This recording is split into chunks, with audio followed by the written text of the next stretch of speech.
MRPS ఆవిర్భావ దినోత్సవం సందర్భంగా ఒంగోలులో ర్యాలీ జరిపారు. చర్చి సెంటర్ నుండి నెల్లూరు బస్టాండ్ మున్సిపల్ ఆడిటోరియం వరకు ర్యాలీ నిర్వహించారు. ఈ ర్యాలీలో మాదిగలు పెద్ద ఎత్తున పాల్గొన్నారు. ఎంఆర్పీఎస్ ఉద్యమం జిల్లాలోని ఈడుముడిలో పురుడు పోసుకుంది అనే వ్యవస్థాపక అధ్యక్షులు బ్రహ్మయ్య అన్నారు. సుదీర్ఘ న్యాయ పోరాటం తర్వాత చిక్కులు తొలగి ఆర్డినెన్స్ ద్వారా వర్గీకరణ జరిగింది అన్నారు. 2024లో ఇచ్చిన ఆర్డినెన్స్ కి ఉభయ తెలుగు రాష్ట్రాలు ఆమోదం తెలిపి వర్గీకరణను ఆమోదించాయన్నారు. దీనికి గుర్తుగా ఎంఆర్పీఎస్ పుట్టిన గడ్డ బిడ్డలుగా ఆవిర్భావ దినోత్సవాన్ని నిర్వహిస్తున్నామని తెలియజేశారు. 94 జూలై 7న ప్రకాశం జిల్లా నాగులపల్లిపాడు మండలం ఈదుముడి గ్రామంలో ఏర్పడిన ఎంఆర్పీఎస్ ఉద్యమం ఆనాటి ముఖ్యమంత్రి చంద్రబాబు నాయుడుపై చేసిన పోరాట ఫలితంగా చంద్రబాబు నాయుడు ప్రభుత్వం 97లోనే ఎస్సీ వర్గీకరణకు 68-69 జీవోని ఇవ్వడం జరిగింది.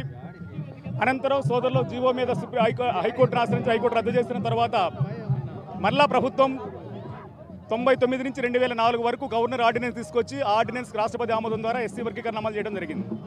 అదేవిధంగా 2004 నవంబర్ 5న వర్గీకరణ సుప్రీంకోర్టు ద్వారా రద్దయిన తర్వాత దాదాపు 20 సంవత్సరాల సుదీర్ఘ పోరాటం తర్వాత 2024 ఆగస్టు 1న సుప్రీంకోర్టు రాష్ట్రాలు ఎస్సీ వర్గీకరణ అమలు చేసుకోవచ్చని తీర్పు వచ్చిన నేపథ్యంలో 2 రాష్ట్ర ప్రభుత్వాలు ఎస్సీ వర్గీకరణ మీద సానుకూలంగా స్పందించి తెలంగాణ రాష్ట్రంలోని చట్టము ఆంధ్రప్రదేశ్లో ఆర్డినెన్స్ చేసిన దానికి గుర్తుగా ఎంఆర్పీఎస్ ఉద్యమం మొదలైన గడ్డ మీద పుట్టిన బిడ్డలంగా 2 తెలుగు రాష్ట్ర ప్రభుత్వాలకు ధన్యవాదాలు తెలియజేస్తూ ఈరోజు మాదిగ మహామేళ పేరు మీద ఈ కార్యక్రమం నిర్వహిస్తూ ఉన్నాం.